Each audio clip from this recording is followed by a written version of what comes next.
You ask Tiger to solve. This deals with linear equations with one unknown.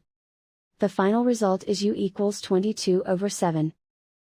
Let's solve it step by step. Simplify the expression. Group like terms. Simplify the arithmetic. Group all constants on the right side of the equation. Add 8 to both sides. Simplify the arithmetic.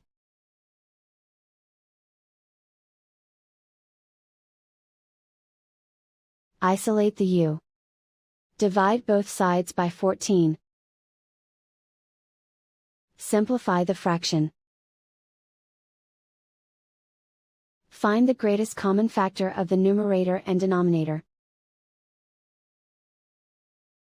Factor out and cancel the greatest common factor.